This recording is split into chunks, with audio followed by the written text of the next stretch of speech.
Emergency sirens warned rescue teams they're on shaky ground. A powerful, shallow 6.2 aftershock in Oaxaca, forcing first responders to temporarily stop their desperate searches in Mexico City. A jarring reminder of Tuesday's tremor that killed more than 300. All of a sudden, the floors started pancaking. Boom, boom, boom. Wesley Boxey and his wife Elizabeth made it to the roof of their apartment during the quake. Here is what it looked like before the tremor. This is what's left now. I was shaking a lot more violently than I had ever seen before. Elizabeth was buried this morning. Stories of heartbreak and tales of incredible survival continue to play out here.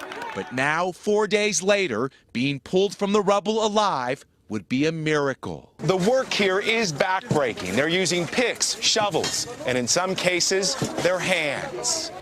Tonight, LA County's elite fire and rescue team is deployed to find the missing. When concrete and rebar collapse and crumble, it's like a spider's web. Nothing comes easy. The team now working just yards from where Mariel Mendoza and her family are camping, desperate for news about her cousin Yvonne, who was on the 4th floor of this employment center when it crumbled.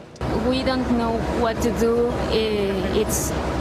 It's really tough for everybody, not only physically, but mentally, emotionally. We feel really bad. The desperate clinging to hope as every day, precious time slips away.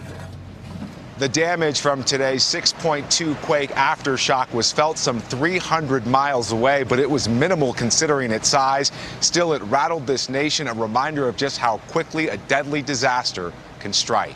Jose? Miguel Almaguer in Mexico City, thank you. Hey, NBC News fans, thanks for checking out our YouTube channel. Subscribe by clicking on that button down here and click on any of the videos over here to watch the latest interviews, show highlights, and digital exclusives. Thanks for watching.